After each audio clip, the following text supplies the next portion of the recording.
ఆశ్రమం వచ్చింది. ఈయన మహానుభావుడు.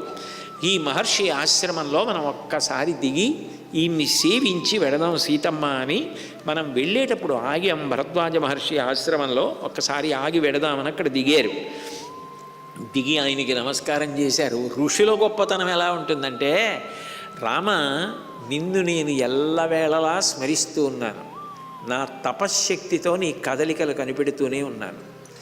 నువ్వు అగస్త్యుడి ఆశ్రమానికి వెళ్ళడం నాకు తెలుసు, పంచవటికి వెళ్ళడం నాకు తెలుసు, సీతాపహరణం నాకు తెలుసు, కబంధవధ నాకు తెలుసు, శబరిని అనుగ్రహించడం తెలుసు, నువ్వు సుగ్రీవుడితో స్నేహం చేసుకోవడం తెలుసు, వాలివధ తెలుసు, సీతాన్వేషణం తెలుసు, నువ్వు యుద్ధానికి వెళ్ళడం తెలుసు, సేతువు కట్టడం తెలుసు, రావణవధ తెలుసు, విభీషణ పట్టాభిషేకం తెలుసు, నువ్వు రావడం తెలుసు, ఇక్కడ దిగడం తెలుసు. అంటే అన్నీ చూస్తున్నాను. అయోధ్య వెళ్ళిపోకుండా నా మీద గౌరవంతో ఇక్కడ దిగేవే, ఎంత ప్రేమ చూపించావు. అది సంపాదించుకోవడం అంటే రాముడి తర్వాతే, అందులో కపటం ఉండదు.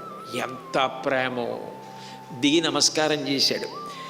చాలా సంతోషించిన తర్వాత ఆ రాముడు అక్కడ కూర్చుని ఉండగా భరద్వాజ మహర్షి వచ్చి మాట్లాడుతుంటే, మీరు నాకు ఒక్క వరం ఇవ్వాలని అడిగాడు రాముడు. ఏం కావాలో అడగమన్నాడు. అడగమంటే, నేను అయోధ్యానగరానికి పట్టాభిషేకానికి వెడుతున్నాను. అయోధ్యానగరం దగ్గర అయ్యే దగ్గర నుంచి ఇక ఎన్ని యోజనముల దూరం ఇక ప్రయాణం ఉందో అంత దూరం చెట్లన్నీ కూడా అకాలంగా ఫలభరితములై తేనె పట్లతో నిండిపోయి ఉండాలి.